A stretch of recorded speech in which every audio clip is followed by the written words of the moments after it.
Bene, ecco, allora io darei la parola al dottor Sleico che ci parlerà della sismicità e pericolosità sismica del Veneto. Prego, prego, dottor. Grazie.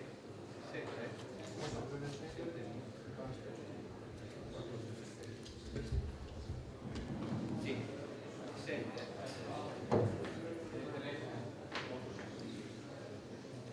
Bene, buongiorno. Non vi parlerò di microzonazione.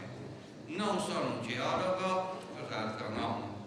E allora cominciamo col positivo. Parlerò di sismicità e pericolosità sismica della regione Veneto e alla fine di questa breve carrellata vi porterò l'esperienza che a mio avviso è interessante, che è stata sviluppata in Friuli Venezia Giulia nel campo della riduzione del rischio sismico. Allora, una breve carrellata sulla sismicità di questa regione. Cominciamo con la storia sismica di alcune città per già caratterizzare cosa si sapeva, per smitizzare un po' quello che ho sentito anche prima da qualcuno: queste regioni non si sapeva fossero sismiche e così via. Intanto, già dalla storia sismica di Padova, la storia sismica cosa significa? Nella figura in ascissa sono gli anni, il tempo che scorre, in ordinata l'intensità macrosismica a scala Mercalli, e questi sono i risentimenti riportati nella storiografia per la città di Padova.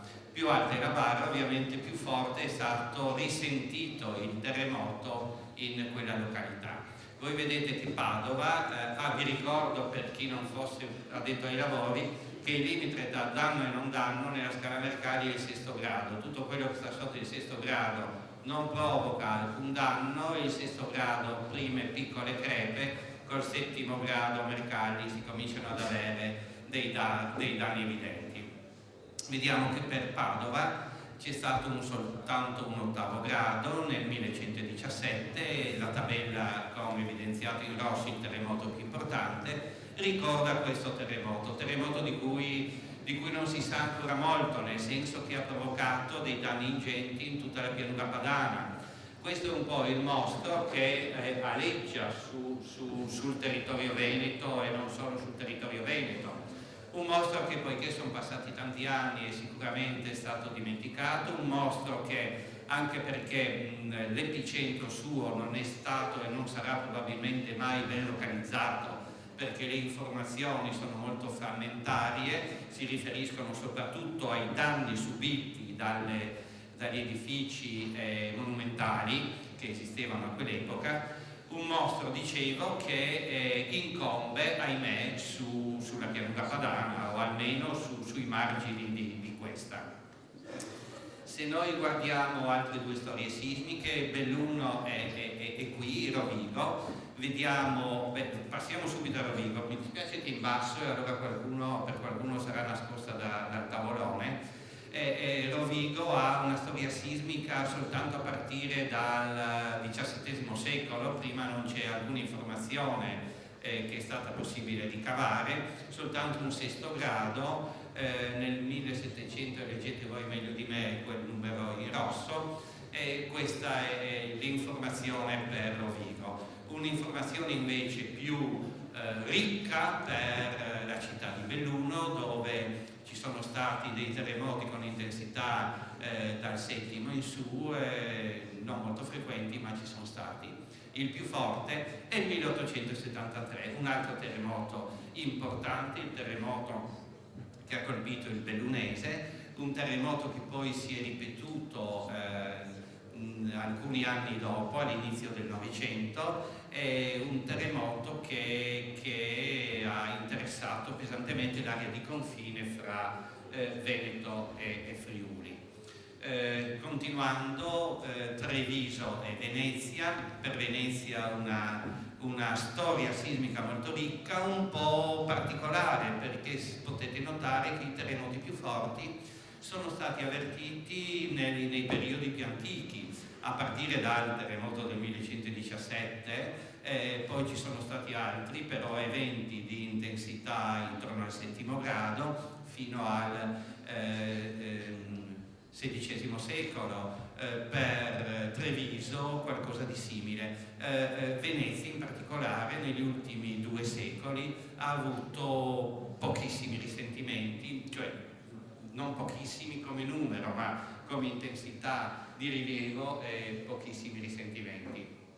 Questo apre tutto un discorso che bisognerebbe fare sul fatto che la città di Venezia forse risente in particolar modo dei terremoti per le sue caratteristiche geologiche, risente anche di terremoti molto lontani, ci sono documentazioni che terremoti nel lontano Adriatico, sulle isole greche e sulle isole ioniche della Grecia sono stati avvertiti a Venezia e così via. Ma a prescindere da questo, dimenticando che Venezia può essere considerata un caso a parte, vediamo un po' Verona, e per Verona vediamo che il 1117 comunque si localizzi, rimane abbastanza vicino proprio a questa città, ha provocato dei danni ingenti. Qua viene riportato un 9° grado della scala Mercalli, ma la lista di eventi risentiti nella città con intensità 5° 6° grado, cioè potenzialmente dannosi, vedete, è abbastanza ricca,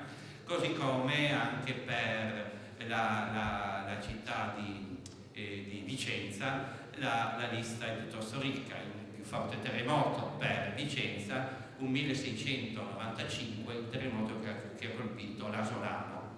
Allora già da questo capiamo che i centri sismici che interessano il Veneto non sono soltanto uno, e qui in questa carta a sinistra, alla vostra sinistra, vedete i principali terremoti storici.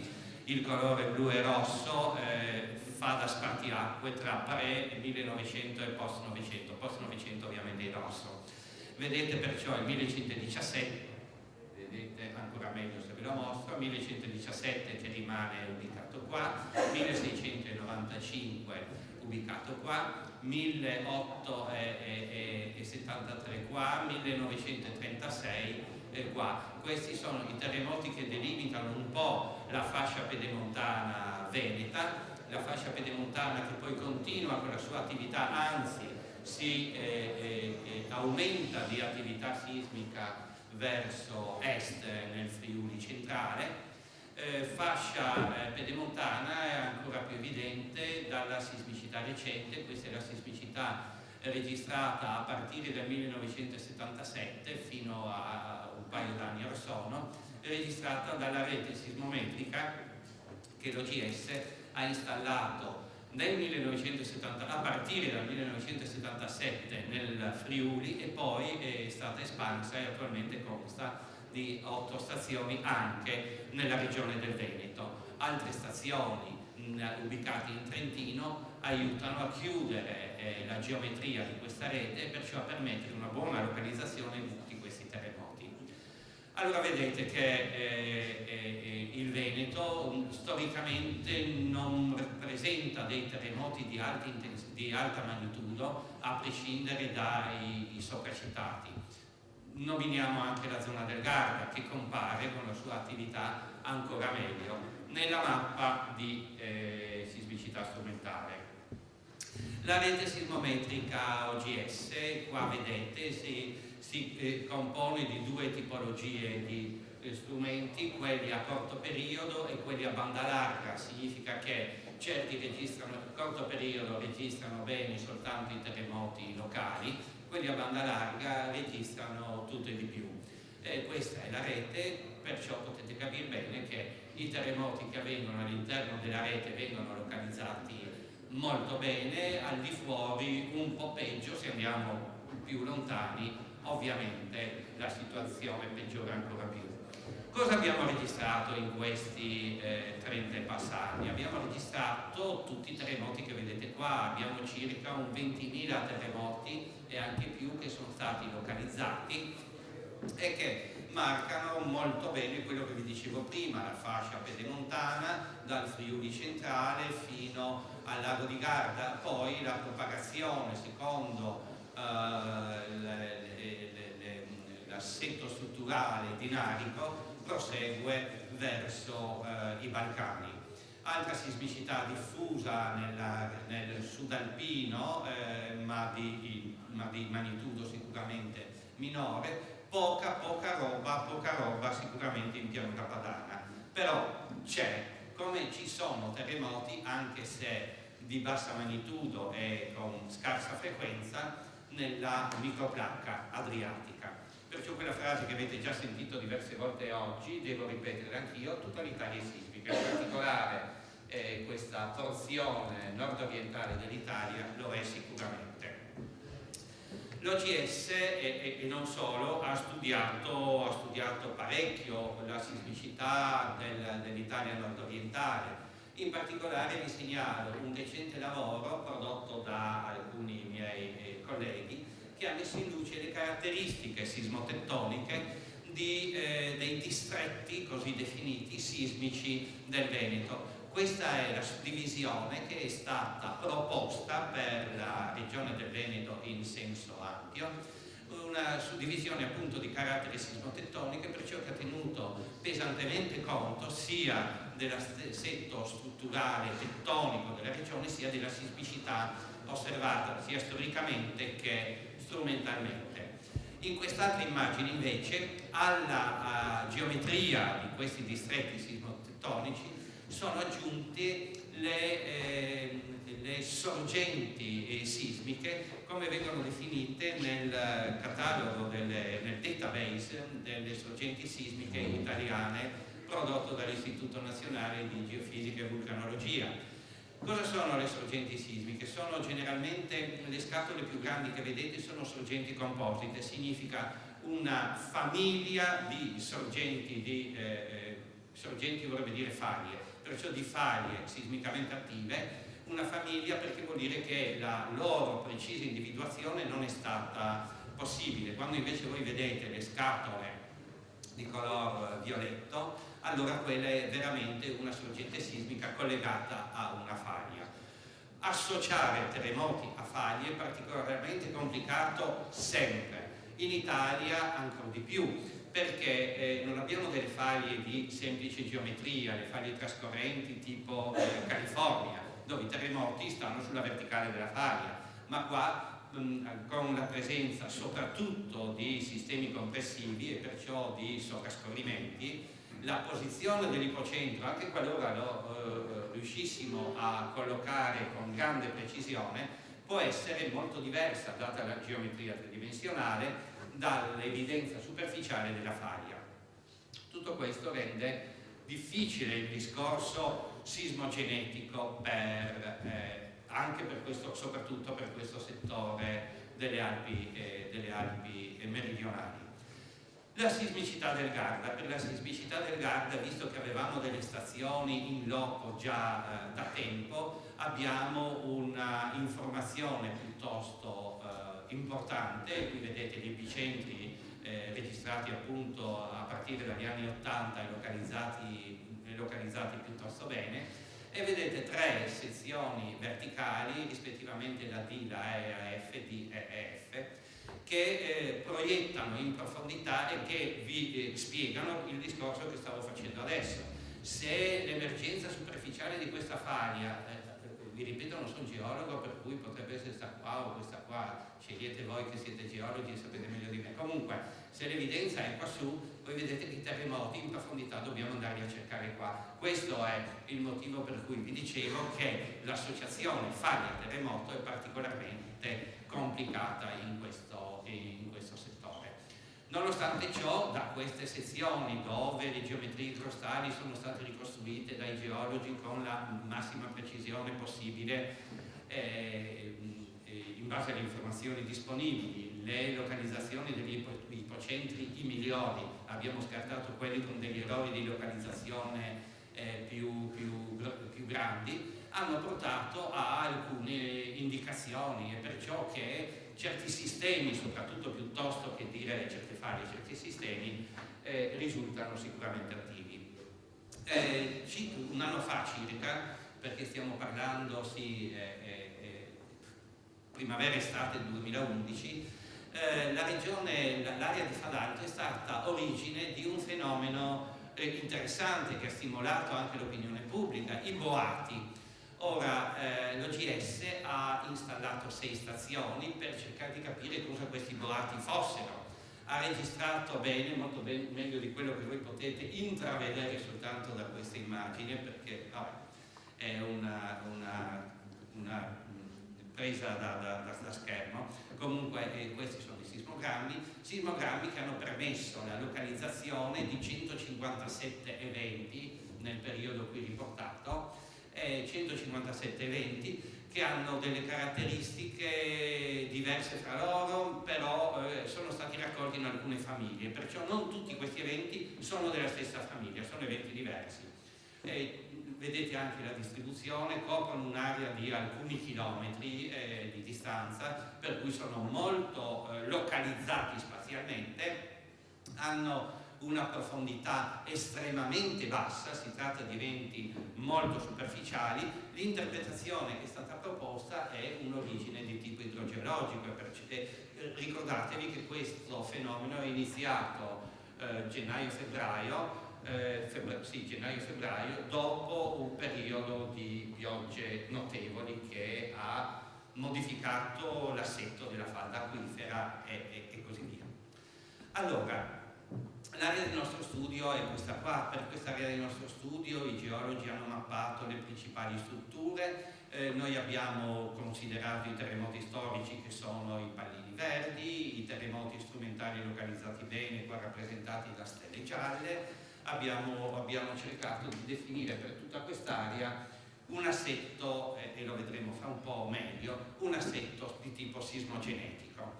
Il primo passo che è stato fatto in maniera abbastanza speditiva ancora nell'inizio anni 2000 è stato quello di associare in maniera abbastanza brutale la tipologia del terreno dominante in ogni sito comunale, riferita in particolare al comune stesso, la tipologia molto grossolana, roccia, terreno rigido, terreno soffice, perciò lontani dalla microzonazione seria, ma qua stiamo parlando di qualcosa di speditivo, qualcosa che a un oratore precedente a me non piaceva molto, ma qualcosa di speditivo associata a dei valori di scuotimento del terreno, ed abbiamo avuto questa prima immagine dello scuotimento atteso alla superficie libera. Vado veloce perché fra poco vedremo invece qualcosa di più interessante, che è questo: un progetto finanziato dal Gruppo Nazionale per la Difesa dai Terremoti, finanziato nei tardi anni 90, ormai finito e desueto, che era focalizzato sul sito di Vittorio Veneto, ma mirava allo studio della pericolosità sismica di una regione ben più ampia intorno a Vittorio Veneto e una stima del danno atteso a Vittorio Veneto. Vediamo un po' in estrema sintesi in che cosa è consistito. Intanto, poiché l'avete capito, l'assetto sismogenico di questa regione è piuttosto complicato e perciò associare terremoti a faglie non è questione facile, vengono utilizzate queste scatole, se mi permettete la pessima definizione, queste scatole che raccolgono i terremoti in maniera abbastanza omogenea. Qua diciamo, in ognuna di queste scatole noi proponiamo una situazione tettonica omogenea, una situazione di carattere sismico omogeneo. Abbiamo utilizzato 3 modelli diversi proprio per dimostrare la nostra ignoranza in materia. Da un punto di vista statistico questo significa introdurre delle incertezze di tipo epistemico che poi vengono quantificate. 3 modelli diversi. Uno abbastanza dettagliato, vedete, abbiamo tante scatolette, specialmente in Friuli dove abbiamo più terremoti, ma anche in Veneto. Un modello molto più semplice, che è quello utilizzato nella mappa di pericolosità nazionale fatta dall'Ingiu e perciò normativa nazionale, cioè quella col bolino blu Chiquita per capirci. È un altro modello di carattere basato su un principio diverso, e cioè con degli strati diversi di sismicità. Le fasce più strette raccolgono i terremoti più forti, da magnitudo 6 in su. Le fasce che circondano queste fasce strette, terremoti da magnitudo 5 a 6, le fasce ancora più larghe, terremoti di minore intensità. questo concetto va nel senso che ci sono certe regioni dove i terremoti forti sono concentrati, fascia pedemontana e così via. Queste mappe che voi vedete qua e che riguardano soltanto 2 delle province del Veneto, quella di Belluno e quella di Treviso, perché il progetto interessava queste province soltanto e invece considera tutto il Friuli, rappresenta lo scuotimento atteso in termini di picco di accelerazione orizzontale riferito al numero magico della normativa sismica, 475 anni di periodo di ritorno, per roccia, per un terreno di tipo rigido, per un terreno di tipo soffice. Allora, 3 mappe diverse che presentano valori di scuotimento diverso. Se noi ne abbiniamo questi valori a una mappa non più come quella di prima riferita alle sedi comunali, ma a una mappa dettagliata, derivata dalle carte geologiche a scala dettagliata e avanti così, anche semplificando il terreno in roccia rigido e soffice, roccia grigio, rigido, marrone, soffice, verdastro, otteniamo una mappa di questo tipo. Vedete che gli assi vallivi compaiono chiaramente con degli scuotimenti attesi maggiori delle montagne circostanti, montagne e roccia, assi vallivi, fondovalle e perciò terreni più soffici. Qui abbiamo i valori mediani, il 50° percentile, cioè il valore diciamo così più probabile, ma se ci mettiamo dentro le incertezze, io ve ne ho mostrato solo un tipo di incertezze, quella che deriva dalle possibili zonazioni alternative, ma ci sono altre incertezze che abbiamo considerato, i valori di accelerazione aumentano, i colori sono simili, dove c'era verde, qua adesso abbiamo un verde ben più chiaro e perciò più pericoloso, dove avevamo il verde chiaro andiamo addirittura al giallo, vedete la scala cromatica, aumentano. Questo cosa ci sta a dimostrare? Dimostra semplicemente la nostra ignoranza, dimostra che se noi andiamo a progettare su questi numeri possiamo anche sbagliare, perché può darsi che invece l'accelerazione del progetto debba essere ben maggiore. Il progetto Vittorio Veneto si concludeva con una stima di danno atteso in Vittorio Veneto stesso, e qua vedete 2 scenari di danno, uno relativo al numero di vittime e uno relativo al numero di senza tetto per la città appunto di Vittorio Veneto, considerando un terremoto in particolare, un terremoto che abbia epicentro nel Montello e che abbia come magnitudo quella massima finora osservata. Delle carte di pericolosità ne hanno già parlato gli oratori che mi hanno preceduto, perciò poco posso dirvi, se non altro che anche le carte, questa è la più recente, ma se cominciate a paragonare carte di pericolosità di diverse generazioni, e perciò non necessariamente la più vecchia è la peggiore, anche perché la più vecchia, che questa è quella che ho fatto io, perciò non può essere la peggiore, va bene? Allora, a prescindere da questo, vedete che i valori di accelerazione attesa sono diversi. Questo significa ancora che qualora cominciamo a considerare con grande attenzione le incertezze che sono insite nel calcolo di pericolosità sismica, si può giungere a una stima media, ma corredata dalla stima di incertezza che in qualche modo deve essere tenuta conto. Delle zonazioni hanno già parlato, così mi semplifico la vita. Voglio dirvi solo una cosa, che l'attuale zonazione sismica, quella che avete visto e che vi è stata descritta, non serve quasi a niente, perché viene applicata soltanto per le verifiche e per le priorità di finanziamento, perché la normativa sismica attuale prescrive precisamente di costruire in base al valore specifico riportato nella mappa di pericolosità sismica di ultima generazione, perciò avete le ordinate spettrali per ogni punto di un rigliato regolare che copre tutta Italia, e su quei valori si progettano le case nuove. Questo serve per le verifiche e poco altro. Su questo direi che scivoliamo via e veniamo all'esempio del Friuli. Perché l'esempio del Friuli? Perché è qualcosa che io ho già proposto in Commissione Sismica del Veneto, riscontrando un assordante silenzio,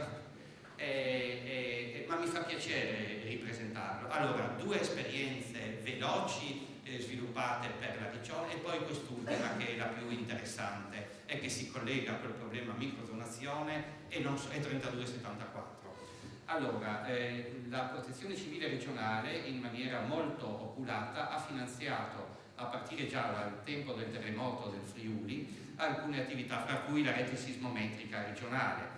Ha finanziato uno studio di rischio sismico. Avete già visto prima che cos'è il rischio, ve l'ha spiegato Giacomo Di Pasquale, che è la convoluzione, bisognerebbe dire, insomma, la combinazione di 3 elementi: pericolosità, vulnerabilità, valore esposto. Pericolosità è quello che abbiamo visto, lo scuotimento in termini di accelerazione. Vulnerabilità si riferisce in questo caso soltanto all'edificato in muratura privato di civile abitazione, perciò la quantificazione del valore esposto, noi non sappiamo se uno ha dentro un Rembrandt piuttosto che fondi di bottiglia, per cui abbiamo considerato soltanto il valore di 1 metro cubo di muratura. Mettendo assieme i 3 ingredienti, ecco la mappa di rischio, perciò danno in termini di euro attesi a una certa probabilità che verranno perduti appunto a causa dei terremoti. Come vedete, la zona di massima pericolosità, cioè dove lo scuotimento si attende massimo,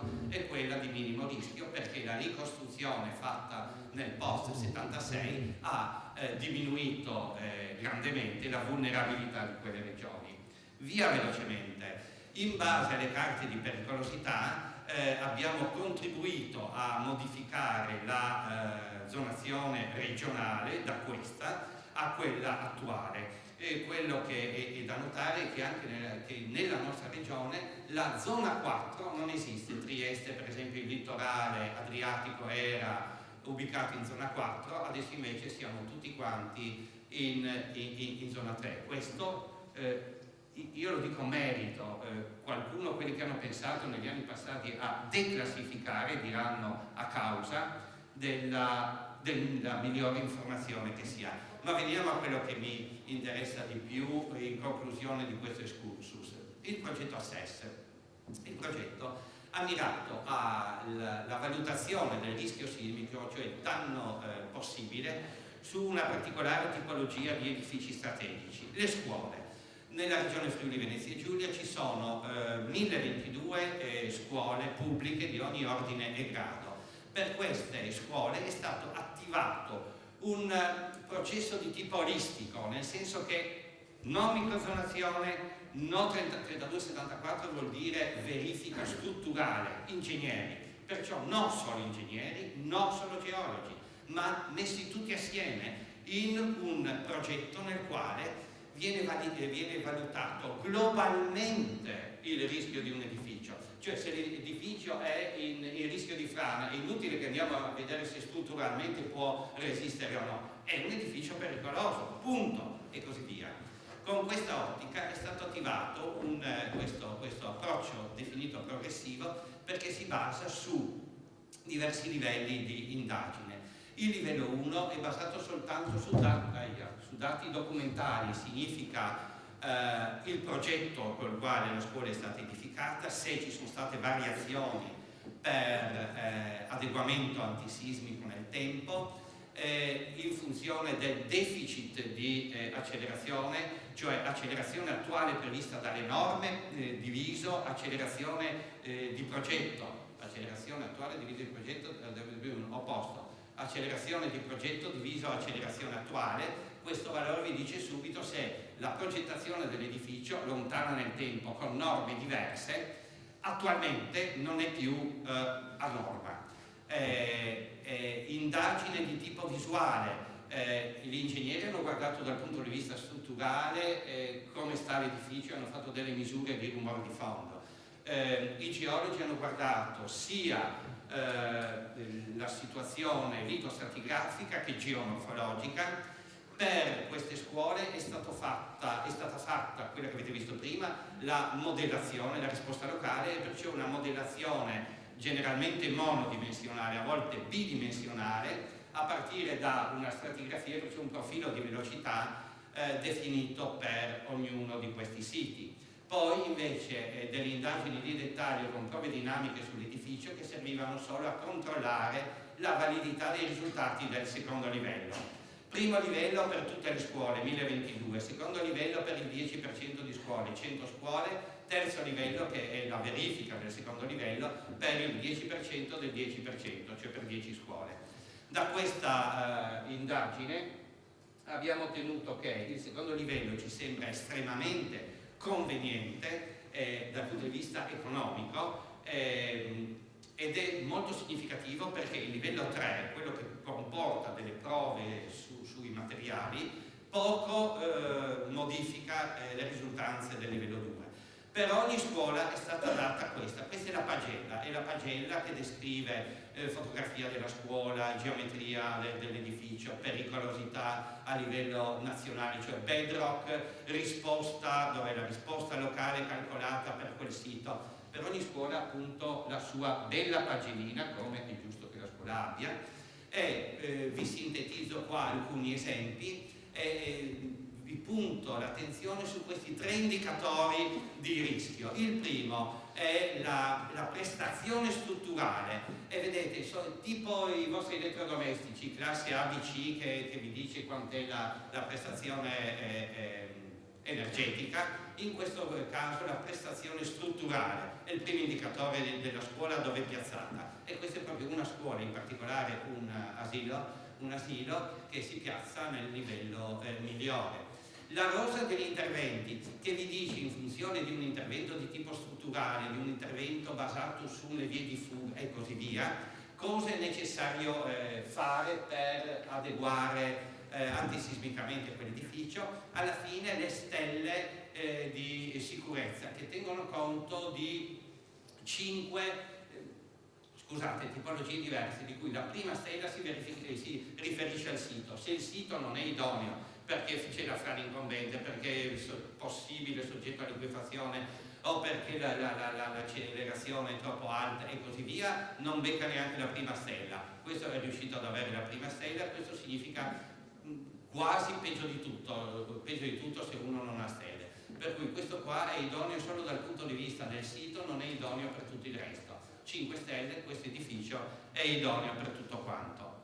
Questo è un modello esportabile a qualsiasi tipologia di edificio strategico, anche edifici normali se volete, ma comincia a diventare piuttosto dispendioso. È una metodologia speditiva, ha dato finora dei buoni risultati, ci piacerebbe applicarla anche altrove, contenta tutti perché contenta ingegneri, geologi e sismologi come me.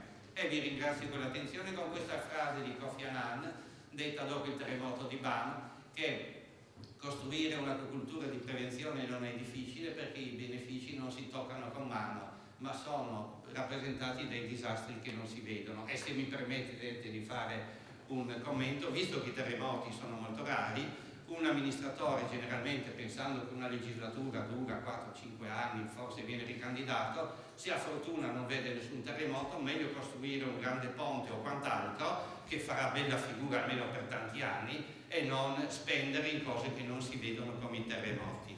Vi ringrazio per l'attenzione.